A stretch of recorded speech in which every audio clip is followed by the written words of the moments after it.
talk about my great-grandfather dying in a gulag and how the shutting down of alternate opinions is such a big part of my family's history, where like something you were allowed to say today, you're not allowed to say tomorrow. And the way that you say it has to matter. And the spectacle that you make of it. The stifling of free speech, how that impacts, first of all, med school admission, and then in med school, and then in residency, and then sort of all through the life cycle of someone who's giving your child care. So do you think the American Library Association is complicit in all this? I mean, I've seen a lot, from Dan Klein.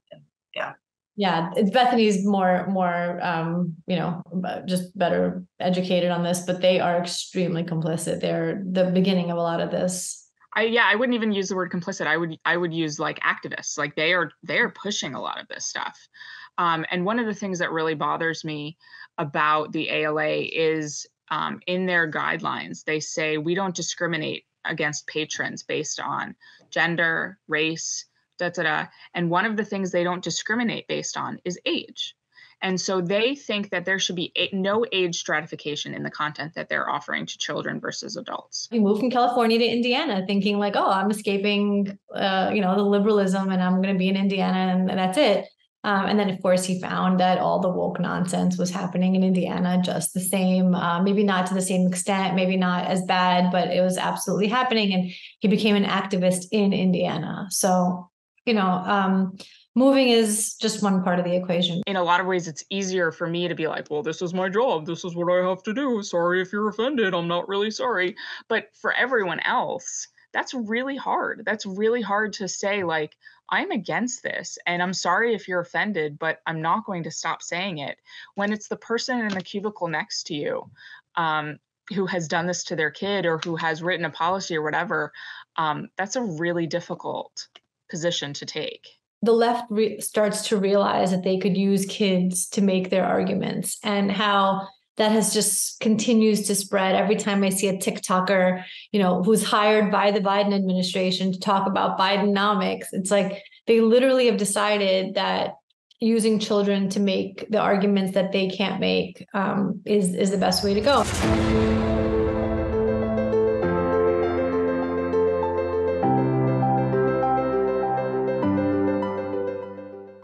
Welcome, everyone. I'm Dana, and this is my partner, Natalia.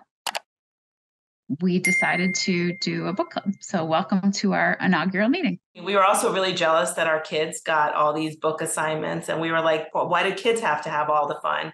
We have to read some books too. We can't just be doom scrolling through our phones all day. So this is a great book to start with. And I think Dana's daughter was quite interested in it. Didn't she also start thumbing through it?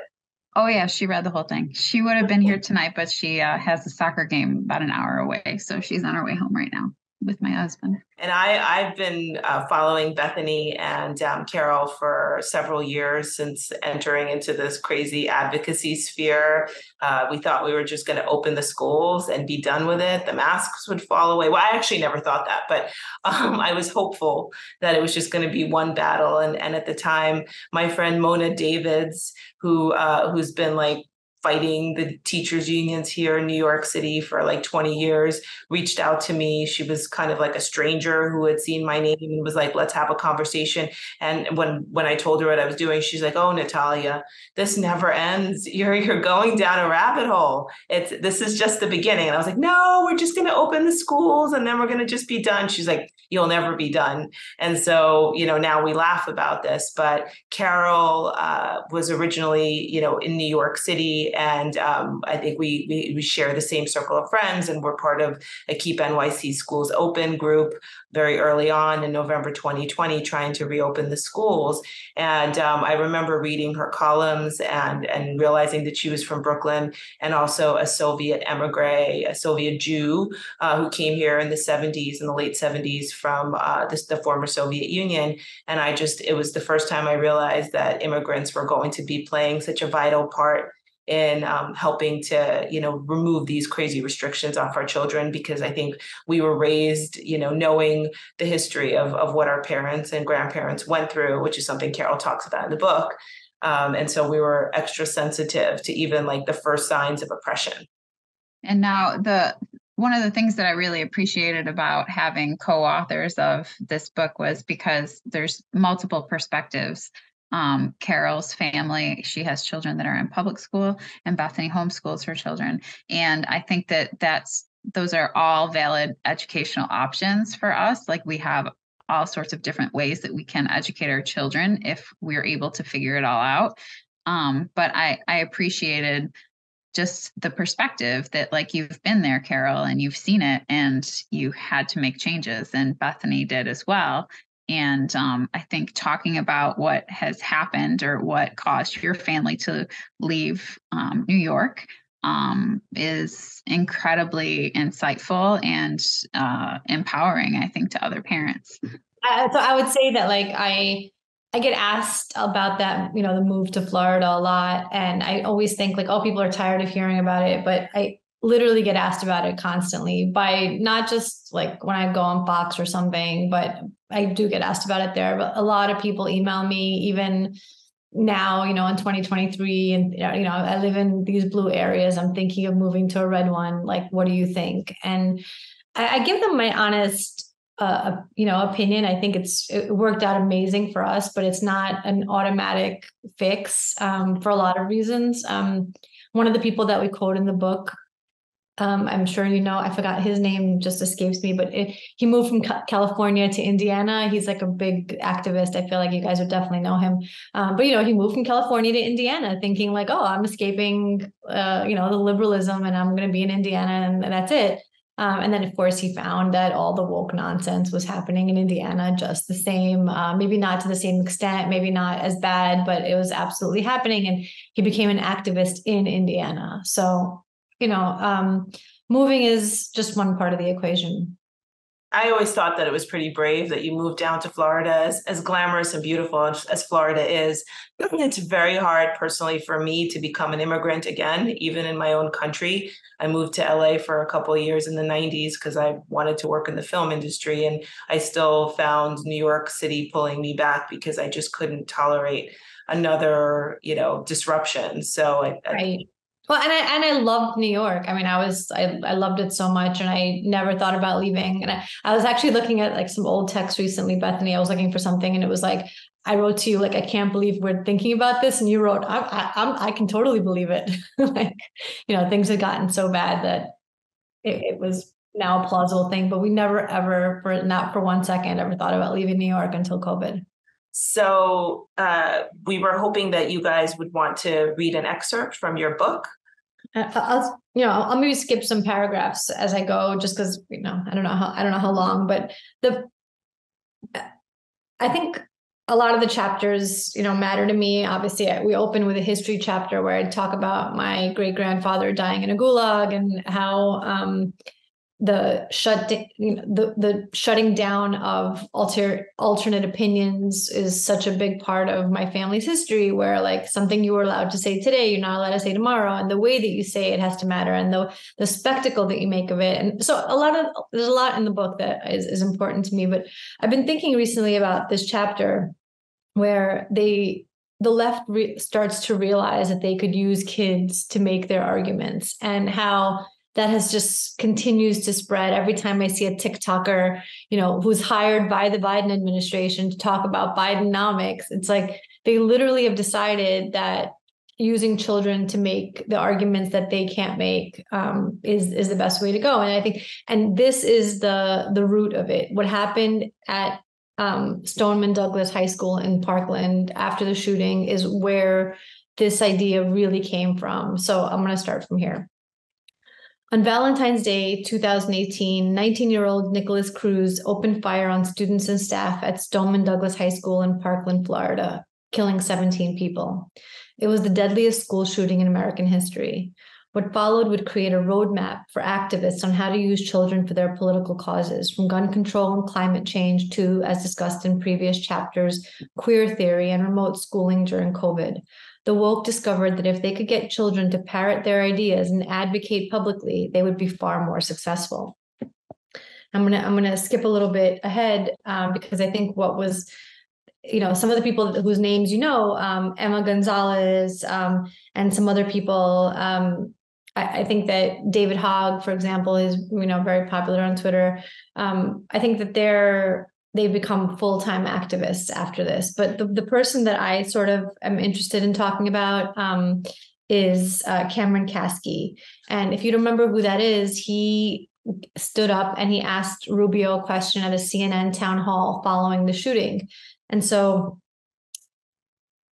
it was a town hall, and Dana Lash, she was working for the NRA at the time. She's a radio host. She was one of the people on the stage, and so was Senator Rubio, Bill Nelson, Representative Ted Deutsch. And these kids would just get up and say terrible things to them, and CNN completely, applauded it. Anyway, Kasky gets up and he says, "Senator Rubio, it's hard to look at you and not look down the barrel of an AR-15 and not look at Nicholas Cruz. But the point is, you're here and there are some people who are not. And I need to ask two things of you." At that point, Kasky asked his friend Chris Grady to stand up.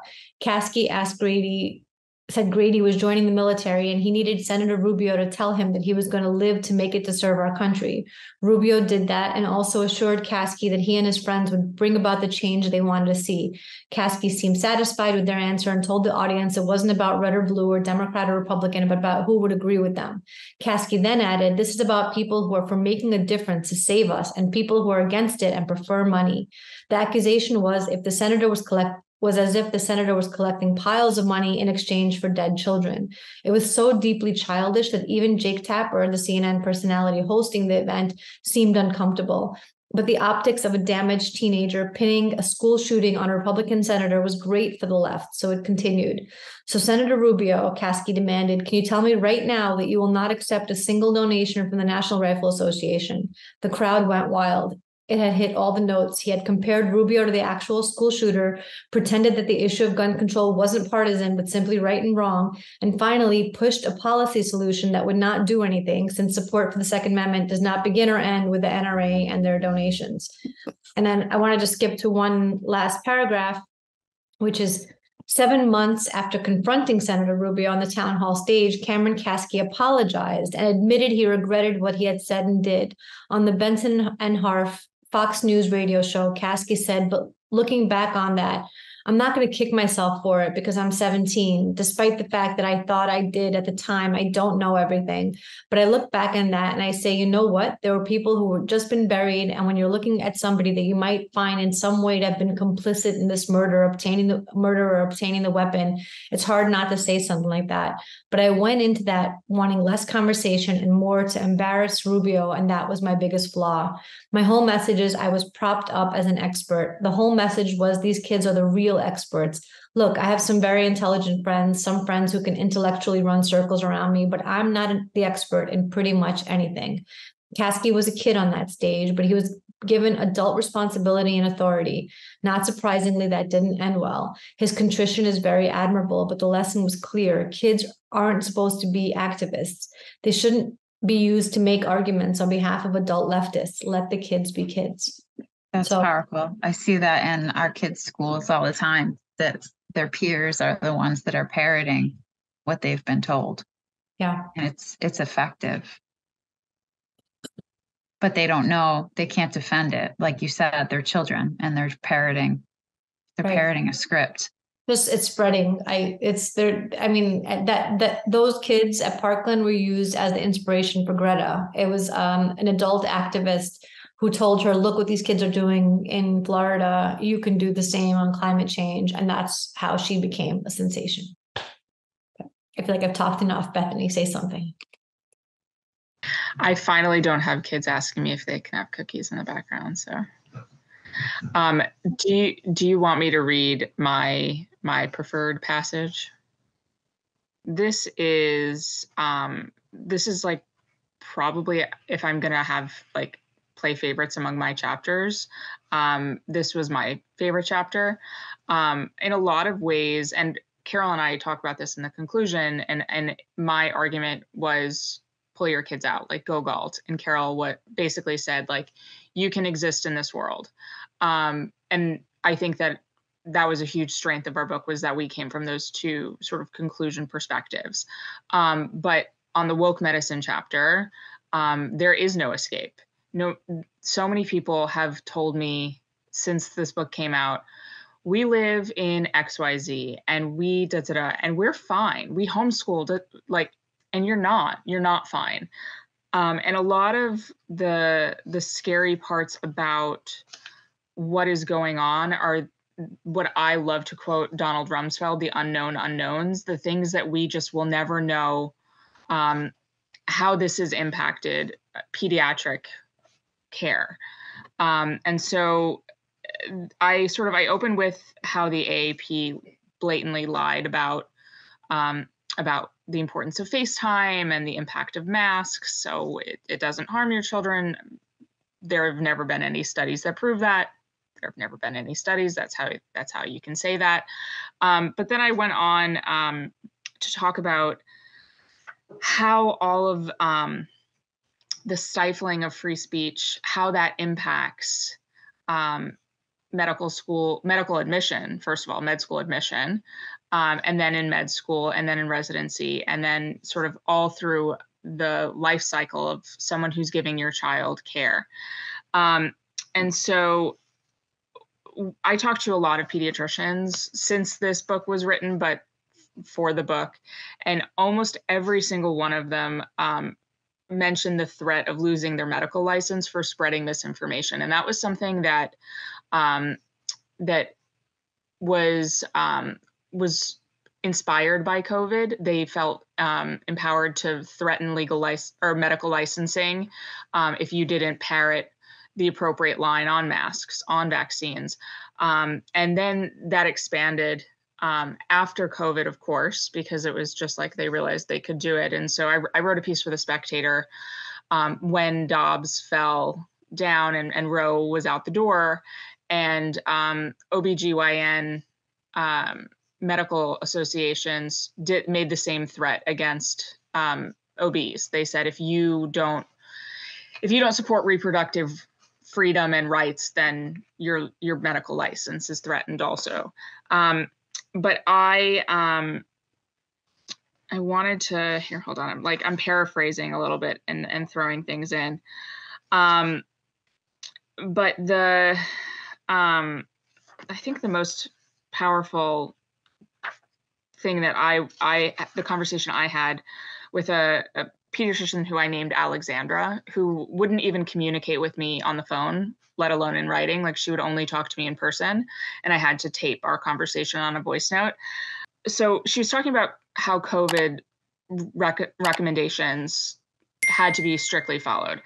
But she said by the time any official position guidelines or statements are released, they are generally already outdated. There's a reason why people go to academic centers when they're really sick or if they have a confusing diagnosis. You need state-of-the-art things, and those aren't in position statements. And so a lot of CYA happened over COVID, and that continued past COVID. And a lot of it was like, you can only have this one opinion. But science is always evolving and always changing.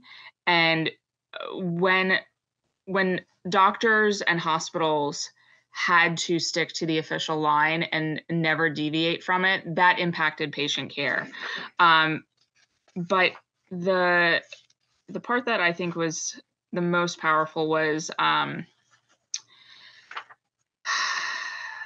this medical conference that happened in late 2021. It was the American Medical Association, the AMA. So it was a surgical conference, and basically these doctors said, this is our panel. It's an expert on neonatal care. And they got Twitter mobbed. And everyone on Twitter said, look at all these old white men. How awful. How hard would it have been for them to find one man of color, one woman who was a transgender? Who knows? So these are the top in the field. Yeah. Like that it's really important to the story because, like, yep. Yes, they happen to be white men, but they're also the absolute best. Yep. So, and they're the ones who are giving training to all of these doctors at this medical conference. And so in response to the Twitter mob, they canceled that panel. And neonatal care evolves a lot over the course of a short amount of time. It's why, like, when we were born, if you were born at 25 weeks, you were as good as dead. And at 25 weeks now, you're actually pretty viable. So those year by year changes in neonatal care are really powerful and really impactful, and they save lives.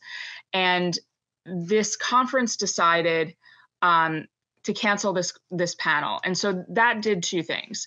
First of all, it prevented everyone who was present from hearing the very latest in pulmonary care and cardiac care and all of these really important areas of care for children who were born severely prematurely. But the more dangerous thing is, like, the Donald Rumsfeld known and unknowns. It's the unknown unknowns. Every single other medical conference saw that happen, and they thought to themselves, oh dear, we can't staff every single panel according to expertise. We have to make sure we're hitting those diversity check marks. And so at every medical conference moving forward, that's going to be in the decision making about who they're hearing from as far as experts go. And what is that going to do to medical care and medical expertise in our country? We'll never know. We'll never know if your kid who came down with cancer 5 years down the line, if at the oncology conference the year prior, there was a guy sitting in the audience who had more expertise than the guy sitting on the podium, and a conversation never happened. Like, all of these, like, butterfly effect things, we'll just never know. And it really hampers medical care on the macro level, but also on the micro level, because you don't know if your kid could have had a better doctor, but they couldn't get in because they didn't pass the essay questions.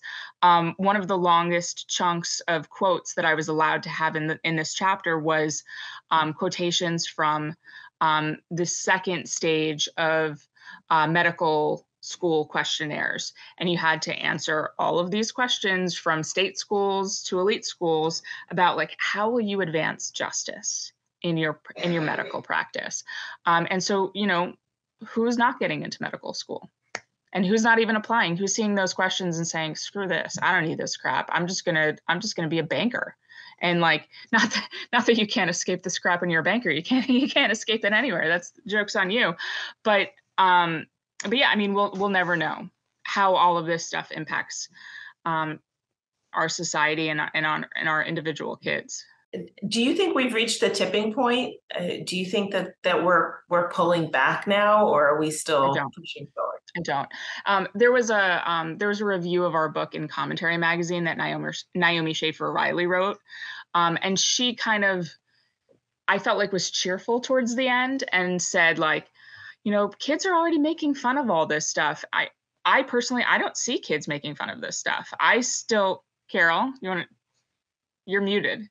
I was going to say they are making fun of it. Like, I do see kids making fun of it. It depends on the age.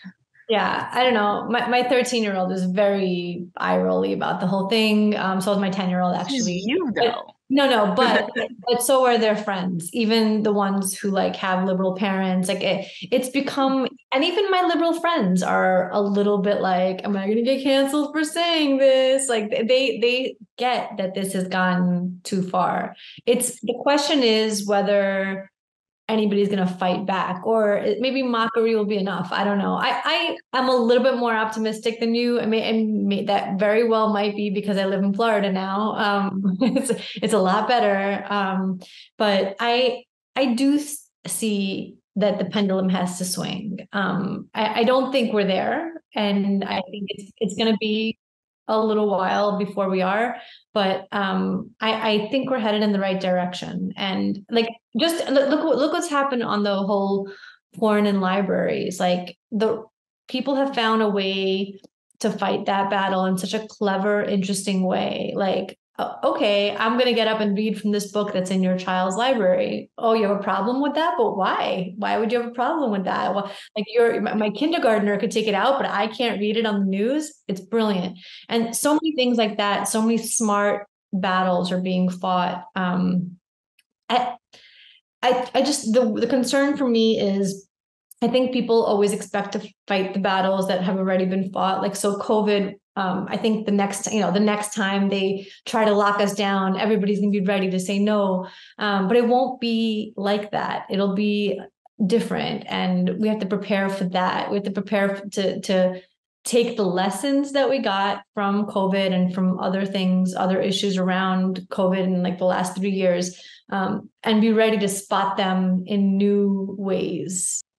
I was struck by a conversation that Helen Joyce had on a podcast recently. She wrote the book Trans, which I used a lot in my research for my trans chapter. And she said something really sad and insightful.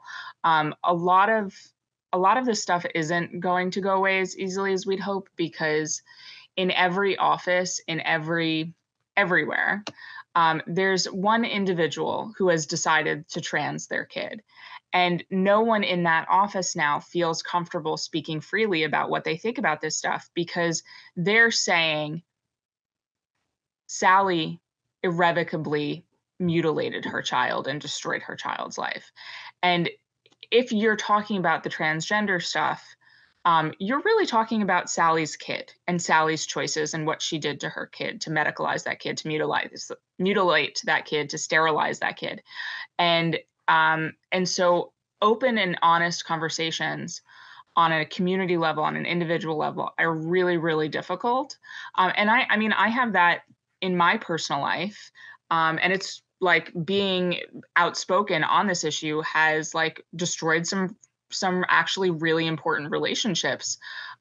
Because, when you wrote the policies at the place of work, that I'm like trying to be vague because I like don't want to destroy this relationship more, but when you wrote the policies about inclusion in your place of work with children, and those policies enabled a boy to go into the girl's bathroom and vice versa, and I'm outspoken against that, I'm calling you out, person who I have a personal relationship with, and it makes having a personal relationship with that person very difficult. And so I think, in a lot of ways, it's easier for me to be like, well, this is my job, this is what I have to do. Sorry if you're offended, I'm not really sorry. But for everyone else, that's really hard. That's really hard to say, like, I'm against this and I'm sorry if you're offended, but I'm not going to stop saying it. When it's the person in the cubicle next to you who has done this to their kid, or who has written a policy or whatever, that's a really difficult position to take. So are you saying we will self-censor forever because we'll always be? Wow. I do. My observation with a lot of that, there's a number of people that I know who have recently gone back to work in an office that had previously been mostly remote, and now their work culture has completely changed, and they're discovering that their colleagues that they would never have cooler conversations with or have lunch with, they would only see them in meetings, that they have transitioned children. And it's like all of a sudden it hits them. I can think of 3 people off the top of my head that said, oh my gosh, I didn't realize that one of my coworkers that I was pretty close with did this to their kid. But what do you say? Yeah. My dog's best friend. Your dog? My dog's best friend. Yes. We see her all the time in the neighborhood because our dogs love each other. So I see her constantly. And it was funny. She shared with me that one of her children had transitioned. And then I got a call while I was standing there talking to her from Fox asking me to do a hit about this. And I was like, they're like, can you give me your talking points? And I was like, not right now. I'll call you back in 10 minutes. Yeah, really awkward. It is. My daughter just went, my 4th grader just went to a Hebrew school class and came out and said, I'm going to change the names here. Lisa is Leon now. What do I do? This is so weird. And it's like, you want to teach tolerance and respect, as Elie Wiesel said, not tolerance, respect. But it's a hard thing to discuss, and I don't know how to show. Like, do you have any thoughts on what you would say to your 4th grader or younger if they come home and say that? I'll let Karol take this. Yeah, Bethany and I are like, especially in Jewish spaces, that's like, I mean, the bane of my existence personally. But my kids have had, when we lived in Brooklyn, they knew a lot of kids who, you know, called themselves trans. And yeah, respect, you love the person, you respect the person. You don't have to, you know, have deeper conversations at 10. What I'm facing in the Jewish world is that they're the first to adapt any bad idea. And the current bad idea that they're all gung-ho to adapt is bunking by gender identity at sleepaway camp. So my daughter had a trans boy in her camp, in her bunk this year, but that's just a girl. So I don't have a problem with that. Like, you can call yourself whatever you want, as long as, like, when, you know, the girls are all together, they're all girls. Again, whatever you believe is irrelevant to me here. But should she have a trans girl in her bunk, I would have a much different issue. And while her camp didn't do that this year, they're heading again in that direction. And I know that that's going to be the case. And if not next summer, the summer after. So one of the weird, or not, maybe it's not weird, but one of the interesting things that I realized on book tour is that moms or parents of boys care a lot less about this issue. And it makes sense. I get it. You know, you don't want a biological boy in a bunk with your daughter a lot more than you don't want a biological girl in a bunk with your son. And, you know, some parents are still involved in their, you know, they might be activists and that they care about it overall. But I just found that when I'm talking to parents of boys, it's like, a girl wants to sleep in my son's bunk. Like, okay, that's kind of her problem. She wants to play sports on my son's team. Good luck. You know, it's all very in one direction that it matters. It really matters when it's a biological boy on a girl's team or a biological boy in a girl's bunk. So it was just an interesting eye opener, because I speak to conservative groups, and you could just see parents of boys just have a completely different sense of how important this is. Have you spoken to any liberal or progressive groups? Or, you know, I mean, I think that's probably the biggest challenge. Is it's easy enough to speak to the conservatives, but when I'd love to. I would relish it. I would love to. They would never want it. They would never want it. There's absolutely no alternate opinions allowed. And that's, you know, that's the first chapter. It's like, to me, what is so scary about this moment, and what really does remind me of all the stories of my childhood, is that it's not just that you have to have the right opinions. You have to use the exact right language. You have to just walk that line and be very, very specific in what you believe. So there's no way a liberal group or even a moderate group, or what, if that even exists, would invite us, because it just would never happen. I would love to. Bethany, I'm sure you would too, right? Yeah. I mean, you know, who doesn't want to have that yaff moment where you're standing there and you're like, actually, I don't think I would handle it with as much poise as Karol would.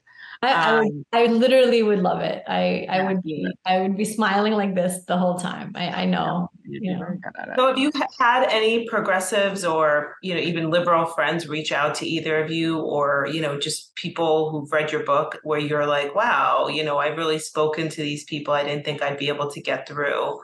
No. A lot of my liberal friends bought my book, took a picture with it for me, sent it to me. Mine didn't even do that. Never mentioned it again. No, you know, like, there's definitely liberals in my life who we find common ground. We, you know, like, yeah, this is crazy, but they'll never say it. They'll say it to me more than they'll say it to anybody else. Right. You're their priest that they confess to. Right. I am a lot of people's priest. I'm a lot of people's priest. There's a lot of confessing going on to me. Yeah. But not a lot of, like, honest, actual engagement. I think that a lot of people are really uncomfortable with this stuff. I think it's a lot easier to think that everyone who doesn't agree with you is a racist or a bigot or a transphobe or a whatever phobe. Yeah. But it's a lot harder to, like, honestly engage with these conversations. And I think it's getting harder. I think that, you know, with the number of conversations that are happening about like what happened in Loudoun County, what's happening in women's prisons and women's sports, there is an understanding that the things aren't great. Things aren't great, and women are put into dangerous situations and bad situations. Did anyone here watch the Megyn Kelly interview with Trump though? I didn't finish it. Yeah. He was slimy on this stuff. He, like, when she asked him, can a man become a woman? He was like, Yeah, that's an ad. That's going to be an ad. Well, but that's the like, yeah. That's the thing that sort of depresses me. But it's an ad for who? Right. Like, he's the front runner by a mile. And if Republicans don't recognize that that is a really big issue, that like that is a disqualifying answer in my book. I'm sorry. And that it's not for most Republicans. Yeah. What did you want him to say? What did you think? What would a good answer have been? No. Biology is biology. I don't care what you think you are or what you want to be. When they dig up your body in 1,000 years, and that's what I call it, digging up the body. Yes. When they dig up your body in 1,000 years and they look at your hips, they can tell, are you a man or are you a woman? And also, are you a woman who gave birth or didn't give birth? A lot of information happens from those hip bones.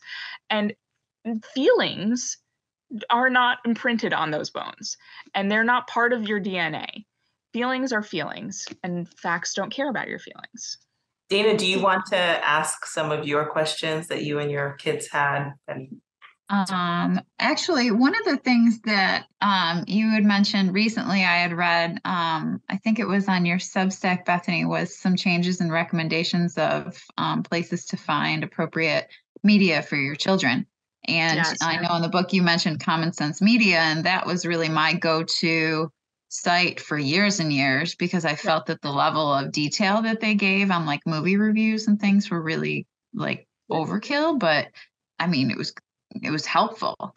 Yeah. Can you tell me what's changed since the publication of this book? Yeah. So it might have changed before the publication of the book, and I might have just been not up enough on it. So I have a Substack that I co-run with another woman. Her name is Rachel Reeves, and it's called Write Books for Kids. And I got a message from an author, children's book author, and she wanted to write this anonymously. And I said, great, you want to give me free content? I would love that. And it was a really strong piece. And she basically said, I made a review comment about a book for publication on Common Sense Media, and it got buried. And every single review that made similar comments about sexuality, about LGBT issues in this book got deleted also. There is a very clear agenda that seems to be at play at Common Sense editorially. And it doesn't seem like it's the best place to get warnings anymore about stuff. And the thing that really bothers me about all this content is that it is they use, and Karol talks about this a lot, they use the infusion of LGBT characters in order to run cover for putting in sexualized content. Because I got that from you. Oh, really? Yes. It's like there's side characters. Whenever I say that, I'm like, and Bethany, came up with this. Maybe I did. I don't remember. So there's side characters in novels, like young adult or juvenile novels, that are LGBT or LGB, that are just they're there in this story and their lives. They're pigeonholed in there. And I've spoken to a lot of children's book authors and editors, and they have told me that from agents to publishers to editors, you name it, all through the eco chain, authors are told, I can only sell this book if you have this. And a lot of the times they already have a finished manuscript, and they're like, well, I guess the sister can be bisexual. I don't know. Is she gonna have a girlfriend? I guess. And so they'll sort of throw that like random, and it always seems kind of random because the story is already written and it's not about that, but they have to have that checkbox in order to get the book through to getting signed and through publication. But yeah, so and the woman who I spoke to, who gave me that piece for my Substack for Write Books for Kids, I quoted her in here. I don't remember the name I used, so I'm not going to try to remember. But she gave me a really powerful quote. There's a demon hiding in the middle grade books. Paraphrasing, but I'm pretty sure I'm very close to what she told me and what we printed in the book. But the stories that I heard from people inside the children's book industry it was so many stories and so powerful. That was why we decided to start the Substack, because we wanted to, highlight the good books, but also like really shine a light on like what is going on in these books. It's really scary. And I think that a lot of parents have the perspective of, as long as my kid is reading, great. But we don't have that perspective when it comes to food. We don't say, as long as my kid is eating, I don't care if they're eating like marijuana chewables. No, like you don't want your kid eating marijuana chewables. And that's what a lot of these books are. It's like marijuana chewables to like straight like soda. It's garbage. And so that was why we started the Substack, but it's getting harder and harder to figure out what is good and what is not good, especially when you have to pre-read everything. That's the thing. My oldest daughter is a voracious reader. She's 15. She's almost 16. And several years ago, I think she was probably in like 5th grade or 4th grade, I would go to the library and I would, since she read everything, I would pick out like the new books and I would just pick it up and flip in the front, the back. I'm like, oh, it looks good. And I would give it to her. And this is several years ago. And, I get home an hour later, she's like, nope, can't read this. Don't give this to my brother. Don't give this to my sister. And I'm like, well, why? And she said, well, there's these side characters that are doing this and this, and it makes no sense. There's no reason for them to be in the story at all. And it's like somebody just plopped them there to make a point. I tell a story in the book about how my disorganization saved my kid from reading a graphic novel about girl soccer players. And my daughter was playing soccer at the time. She was super excited. And my irresponsibility, I had forgotten to take the library bag in from the trunk. And so I was writing this chapter, and 2 moms mentioned this book to me specifically. And I was like, oh, that sounds so familiar. And the second one, I went in my trunk and I was like, that's the freaking book that she picked out. And in the book, it has a scene between 2 of the female soccer players at a sleepover. And they have an encounter of some kind.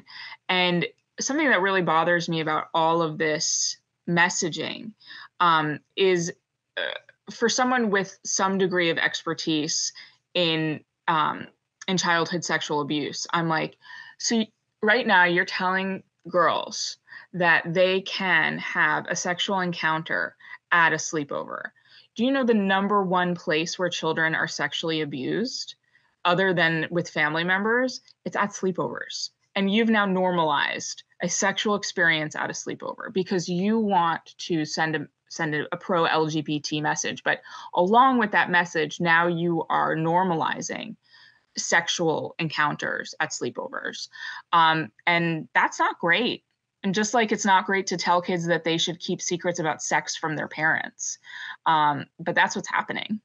And that's like what we were saying earlier, the point that we credit each other for making, is that I think if it was a sex at a sleepover and it was straight, it was a boy and a girl, like it would be a lot more obvious to people that this is not acceptable. It's because they use gay characters. That's what makes people afraid to say, wait, this is not okay. It's literally they're using LGBT characters to make it okay to show, very early sexualization to kids. And that's what a lot of the books that we're, discussing right now about with, the book bans, they specifically have LGBT characters, which makes people afraid to say anything because they don't want to be anti-gay. They don't want to be, homophobic or transphobic or whatever other word is, they're being called. And that's how they get away with it. So do you think the American Library Association is complicit in all this? I mean, I've seen a lot, from Dan. More than complicit. Yeah. Yeah, Bethany's more, just better educated on this, but they are extremely complicit. They're the beginning of a lot of this. I wouldn't even use the word complicit. I would use like activists. Like they are pushing a lot of this stuff. And one of the things that really bothers me about the ALA is in their guidelines, they say we don't discriminate against patrons based on gender, race, and one of the things they don't discriminate based on is age. And so they think that there should be no age stratification in the content that they're offering to children versus adults. That's really disturbing. That's a really disturbing cultural message, that there should be no difference in what children are exposed to than adults. And I think that if I were to rewrite any chapter, I would rewrite the chapter on like sex and sexuality. I think that I was not strong enough about the minor attracted persons phenomenon. A lot of it was like a hunch, and our editors said like a hunch is not good enough to print. And so a fair amount of that chapter got cut. But I really should have thought harder for that chapter, because the normalization of minor attracted persons is a direct offshoot of like, you can't discriminate based on age. The logical conclusion is a minor attracted person. Well, the World Health Organization has new guidelines that pretty much say that, don't they? Like normalize pedophilia. Yep. Where's this coming from? I mean, this kind of stuff it's always existed. There was like a brief window. I mean, I think back at like Michael Jackson and all the things he used to say and do in public eye, and think like, how did we all just kind of like nod? And like all the conversations, I mean, speaking of like Ashton Kutcher and Mila Kunis. Yeah. Like how Ashton said like, oh, we couldn't wait for her to turn 18. And the videos that you see of like late night hosts talking to Britney Spears about her breasts when she was 15. And you watch those videos now and you're like, the hell was that? What were we thinking? Why were no like red flags up? But like, that's what our kids are going to think about when we talk about Jazz Jennings having a show, and like his mom talking about how maybe he's asexual, and like, oh, it turns out like he's extremely depressed and has gained 100 pounds since his transition. That's kind of like, that is televised child abuse, what is happening with this Jazz Jennings show. And our kids are going to look at that and be like, the hell were you guys thinking? What was going on there? And same with like all of this stuff. So I think it's always existed, but I think that we're putting like a virtuous spin on it now by saying, oh, this person is, and that's how we can sort of look the other way on a lot of these issues. But there's always been really disturbing MFers out there, and we've always tolerated it. And this is just the new spin of disturbed MFers. Do you think that the presidential candidates are even addressing the issues that parents are seeing? I mean, it seems like a lot of the issues that have to do with childhood are being skirted. Have you seen anybody actually, talk about this, and someone you would support? I mean, I will let Mrs. Florida take this question, and it's a really obvious answer. I think Ron DeSantis is leading the way on so many of these issues. Definitely part of, why we moved here. COVID led the way, but all these other things have been a really added bonus. It's comforting, like that my kids are not going to be learning just nonsense at their schools. It's a completely different sensation than I have to shut up and take it in New York. which is, what I did. I mentioned in the book, when my middle son was in first grade, he marched in a climate march. That's never happening in Florida. That is just not happening. They're never going to be allowed to like have a climate march at the public school. It just, even the liberals are like, that doesn't happen here. It's just not part of our reality. We do normal here. I think DeSantis has been amazing, and it's tough because I want him to win the presidency, but then I lose my governor. So I'm on a free roll, as they say in poker. Like, it really, whichever way it turns out, it's sort of okay for me. But he's great. He's really great. Yeah, and there's specific things he's done as far as like passing laws, signing legislation. Can you talk a little bit about that? So the Parents Defending Education, law was the original one. It went up to third grade. It said that no sexual or gender topics that's the don't say gay, but it has nothing to do with being gay. You cannot talk about straight sex either. You cannot discuss any of that with the children in school.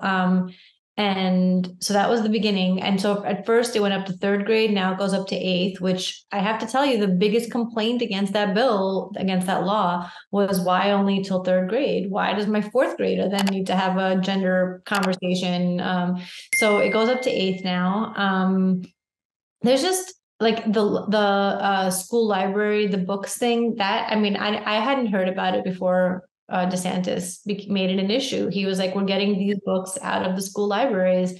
And he, again, was one of the first people I saw read it at a news conference, where that is the greatest strategy. They had to pull away from his news conference because the kind of stuff that he was reading was inappropriate for children. And I was talking to some of the Hill staffers who did that book banning committee meeting like 2 days ago with Nikki Neely and Max. It was Max Eden, right? That was the other person. Yeah. And one of the Republican, like the old white men, who was, he was just reading, and it popped up on my Instagram, and you know how it like auto plays, and it's really annoying.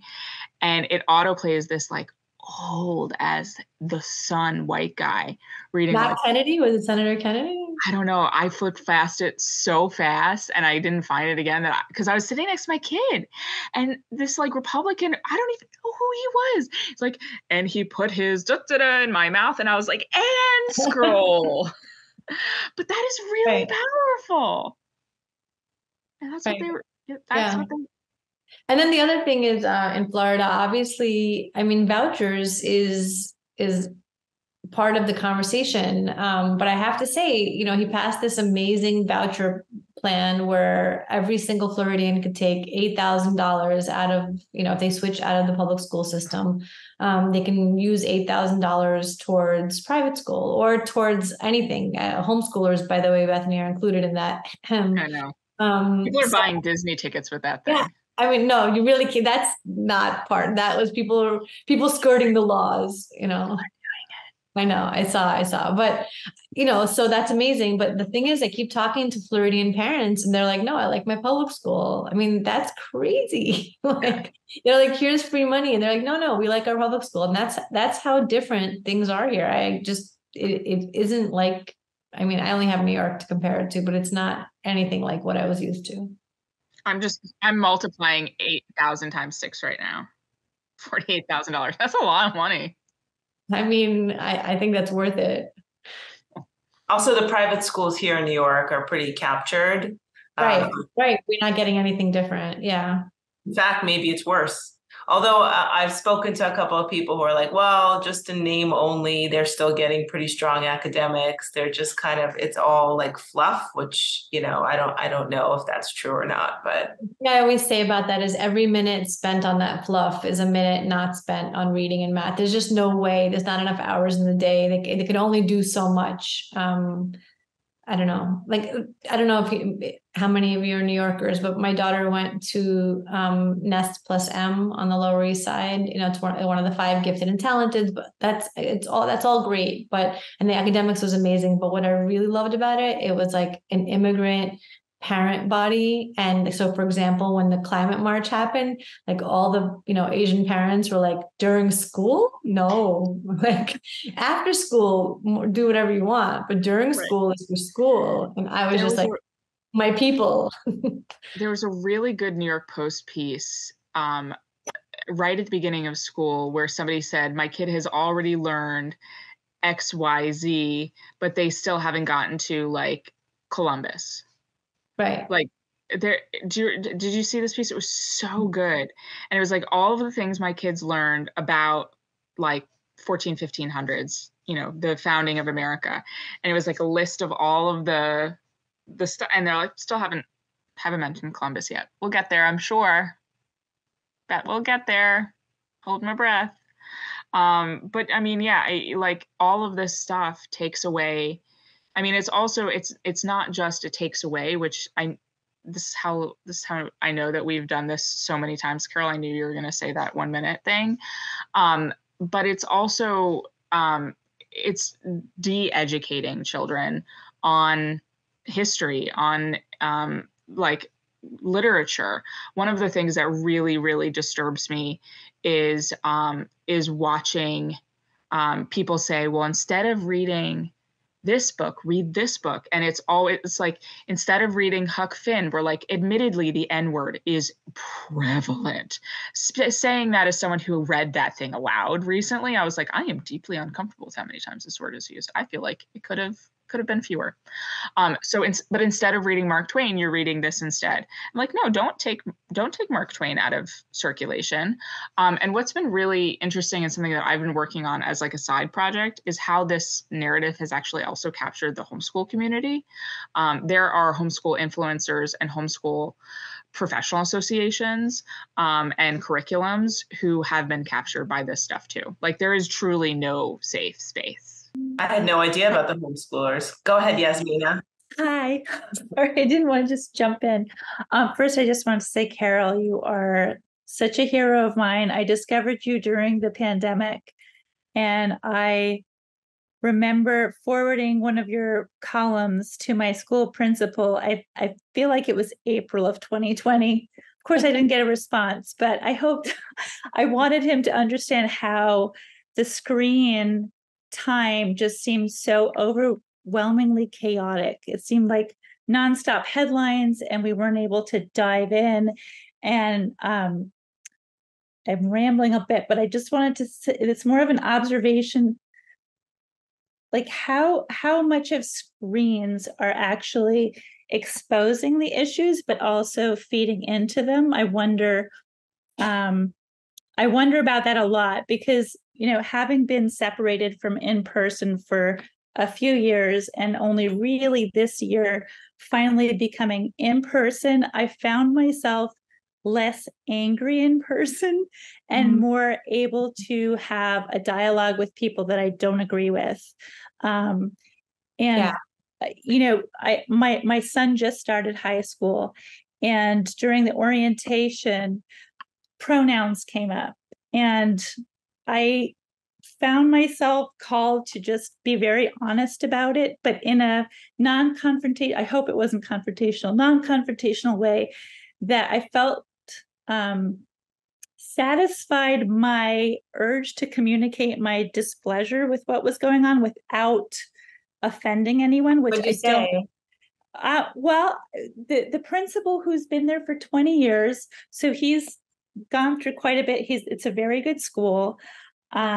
He's very down to earth, but much of this seems obligatory. And so towards the end, he said something like, we welcome, we support the trans LGBT community, something, I can't remember what else, but I raised my hand and I said, at this school, do you require kids to identify themselves through pronouns? I think I said, do you force kids to? And he said, well, we don't force them to. I was like, well, good. I'm glad to hear that.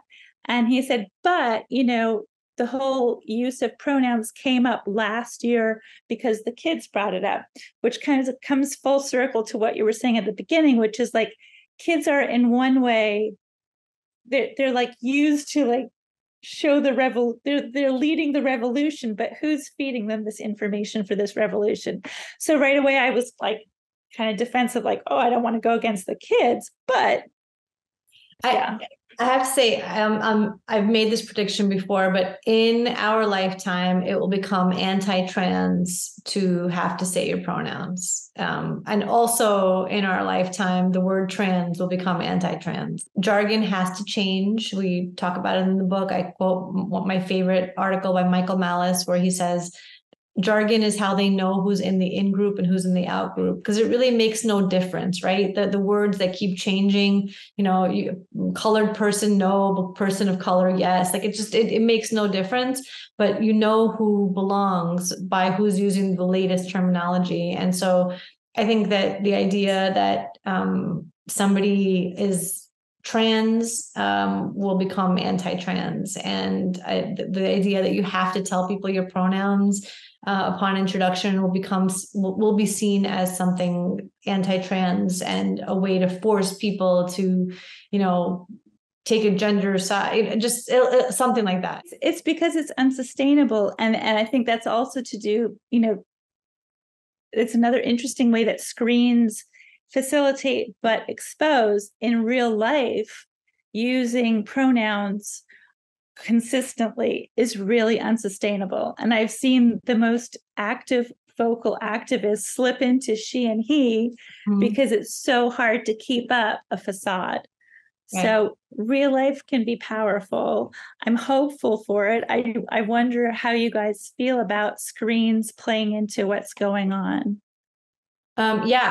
I mean, one of the things that I feel like I read about a lot is about how getting offline, shutting down, it's not real life. Like it is real life to some extent, but it's not the real life you should be creating for yourself. Like I take a nice long Twitter break every summer. I come back so refreshed, so much less angry, just, I encourage everybody to do that. But yeah, I think what the people are behind a screen is not the same as in real life. And we should definitely cultivate those real life relationships more. Also, the whole pronoun thing doesn't really work in other languages. Right.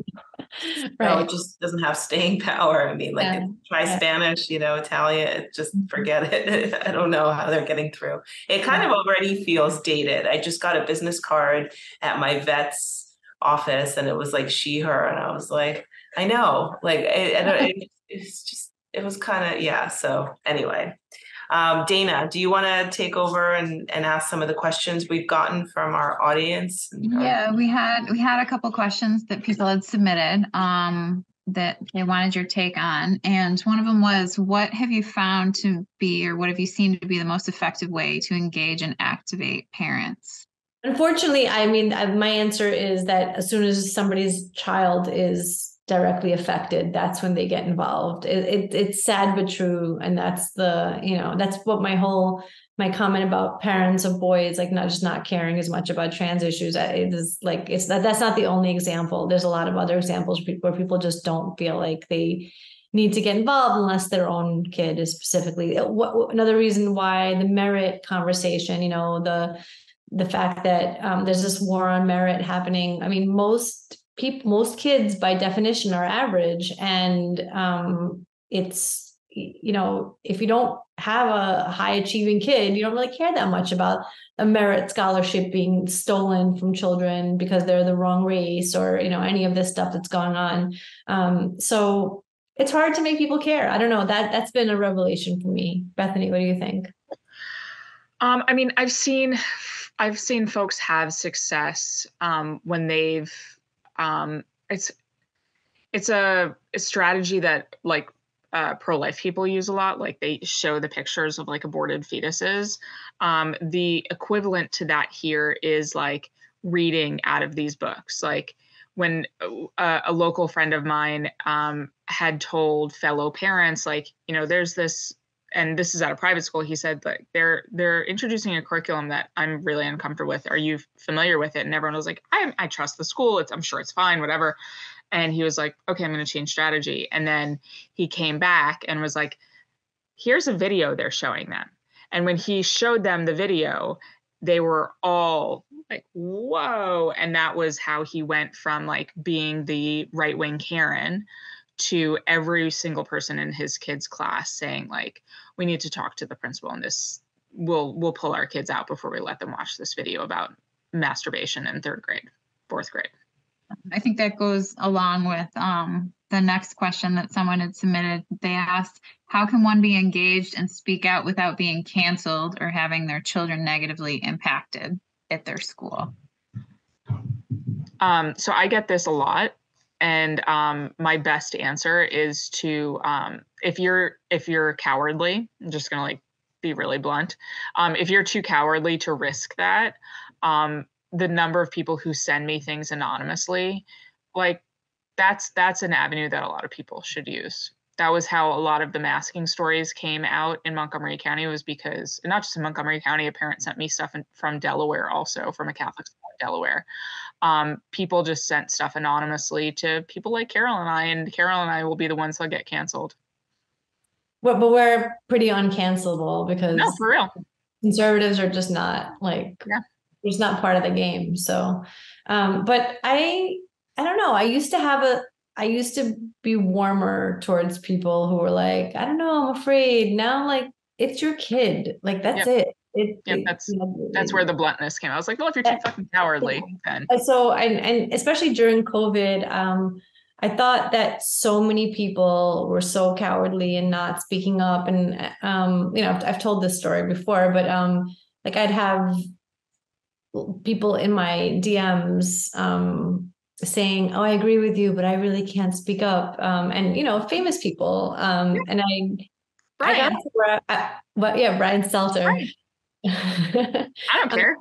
Yeah, right. Too late to care. But people who just had nothing to lose at all. And what were you afraid of? To say, hey, all the schools are open in Europe, I think they should be open here too. And what were they going to say to you? What were they going to do to you?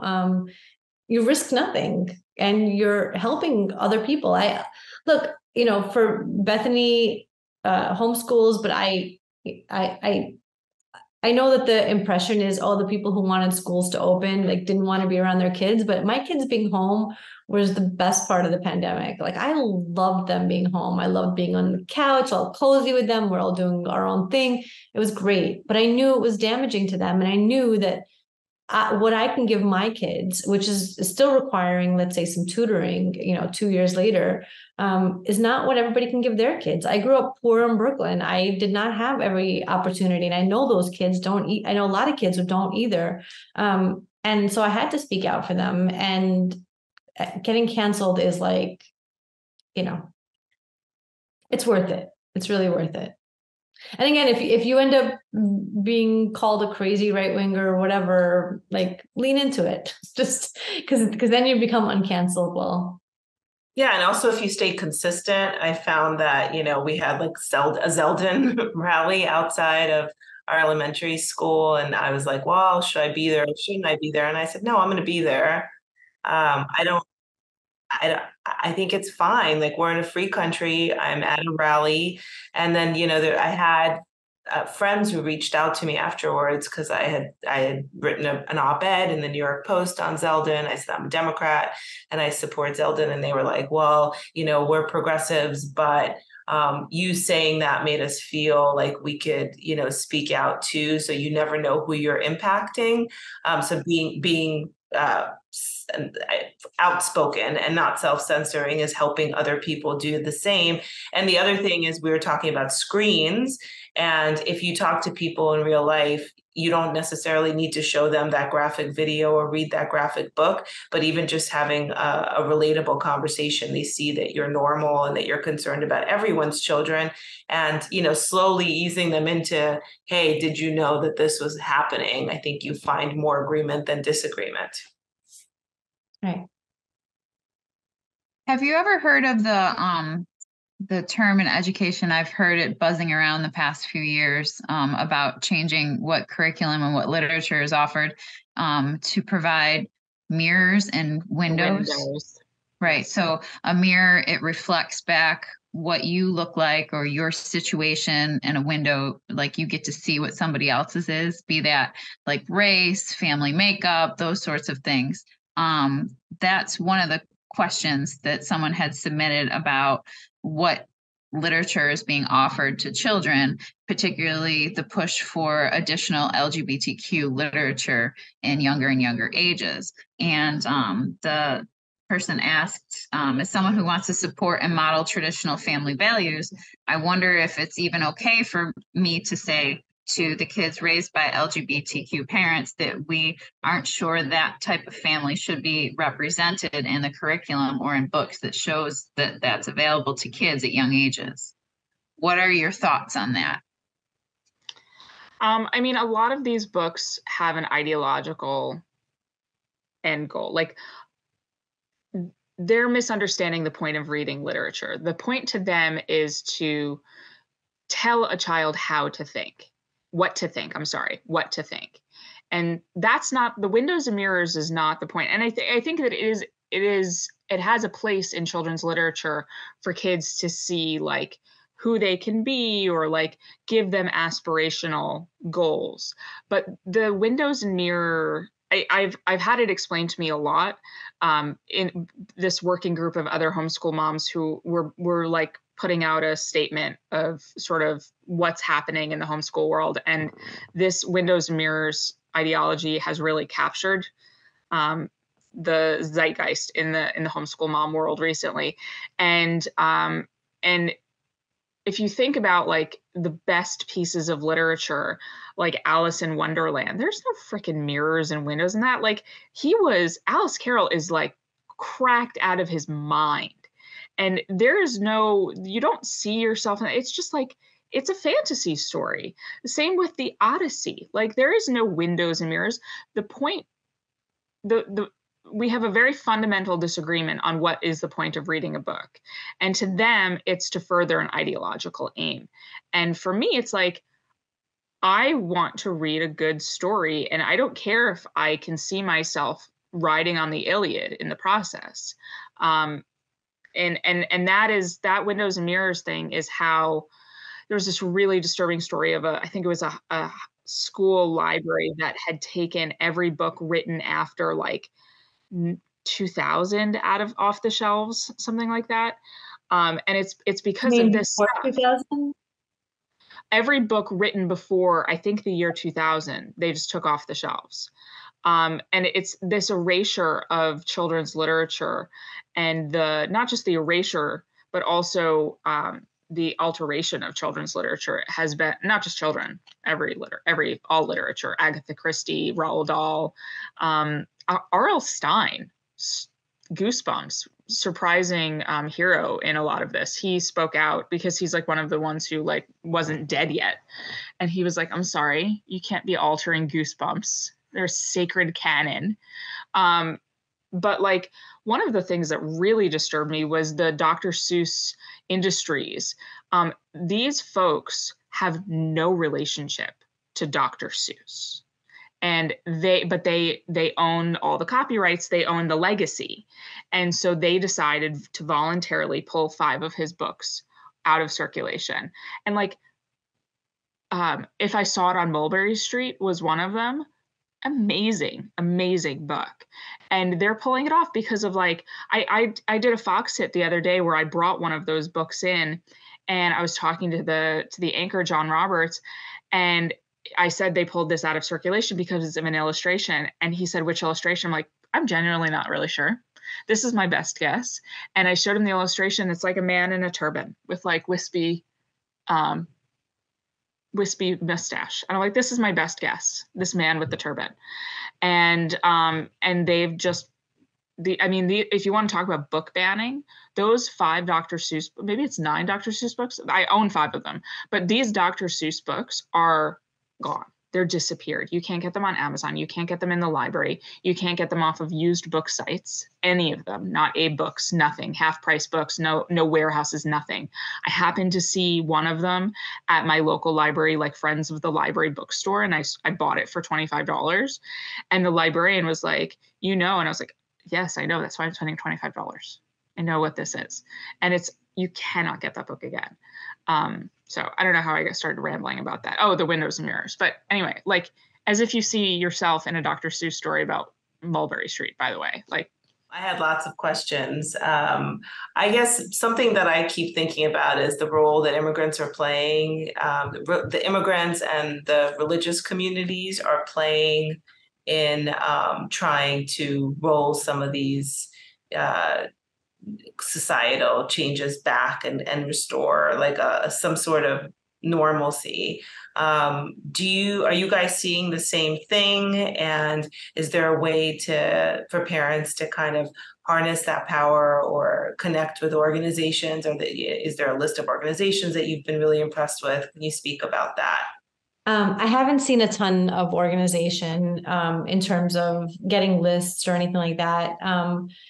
It would be very useful, but you're right. I mean, I think that the immigrant communities that I know are just, maybe they thought the woke thing was funny at first, and now they think it's, dangerous and scary. And the religious communities, I mean, the Orthodox community, for example, Orthodox Jews were at the forefront of fighting for COVID regulations to be lifted. It would be good to have more coordination between them all. I think, is that the religious, is that happening in Virginia or in Maryland, where the Maryland and California, are joining together? Yeah. So here in Maryland, Muslim parents are they're trying to form something called the Coalition of Virtue.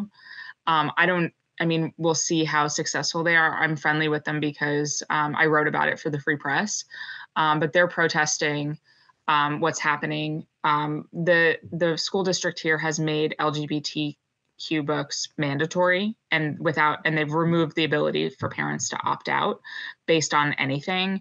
And these parents are like religious Muslims. There's some Ethiopian Christians also. And so there's been a lot of conversations that have been sparked by this, basically like religious Muslims, religious Christians, religious Jews, not as much Jews, but saying like, we all need to sort of form a coalition of virtue. And so that's what they call themselves. But it's in the very, very early stages here. Yeah, and we've seen in California, the Armenians, kind of step out and speak up, and I was really impressed. I was really impressed by a lot of the Muslims. They really do not give a shit. They're like, because they are uncancelable. Like the white county council members call them white supremacists, and they're like, raise your hand if you're white. It's not me. That's great. Dina, are we done with the audience questions? Because I know it's almost time to wrap up. Yeah, we got through them. Yep. Okay. I don't know if you want to say a few words, Dana, or we should just wrap it up. Do you have any more questions, or are you good? I think my last question, I guess, is just like a takeaway for parents. If you can pinpoint one or two policies, like at a school board level or at a state level, that parents should be aware of what the policy is, or what a bad policy looks like. What are two areas of concern that parents should look into? I mean, one easy one is the school library, like the books. There's so many good lists now. I posted one recently from Greenwich, Connecticut. What was amazing about this list was it really broke down what the problem is with each book. So you have like, sometimes it's like, oh my God, they're banning Alice Walker. Well, yeah, they're banning Alice Walker for elementary school kids because there's a violent rape scene in page 43. So it's not like, oh, it's just these crazy right wingers are doing these crazy things. Here's a list, here's the pages, here's why. And so it's very easy to take that list to your kids' school library and see what they have, see which of those books are in the school library. That's just what I consider a really layup right now. I guess, a lot of people have a lot of faith in their school and they don't want to start a fight with their school. And I get that. So pick your battles, but when you do pick your battle, fight it. Don't be afraid. If it matters to you, then stand up and fight it. You're going to have people join you. It's not going to be you alone against the world. Especially if you're in a low risk situation where, you're not in a deep, deep blue area, like you're in a mixed area or whatever. I have parents who are in red areas who are afraid to speak out. So I like having bravery where your kids are concerned, where they see you standing up, where they see you fighting for different causes. It's important. I think maybe Bethany has some other ideas. Yeah. My biggest recommendation is if your child is sleeping anywhere, if there is a school trip or a sleepover of any kind or a camp, to have a really, really explicit conversation with the people in charge and ask to, like, if you're in like say, I'd like this in writing, please. And make clear to them, like, your expectation is the only people in a room with your sleeping child are people of the same sex, the same biological sex. And a lot of the parents that I spoke to, especially in California, there were a lot of slimy school administrators who like used legal jargon, and they were kind of like, they felt too stupid to be like, I'm sorry, what exactly does that mean? I don't really understand what you're saying right now because you're just using buzzwords. But I would say I would like this in explicit writing. Children will only sleep in a room with individuals of the same biological sex, period. I would like you to email me that phrasing. Thank you.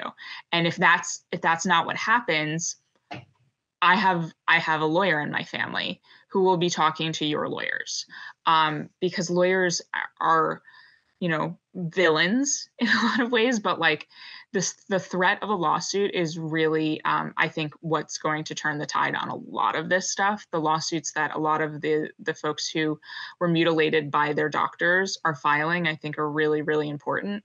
But I think that a lot of people are doing these things because they see it as CYA, and they need to realize that they're just opening themselves up to other avenues of potential legal issues if something, God forbid, happens to a kid at a sleepover or whatever, at a camp.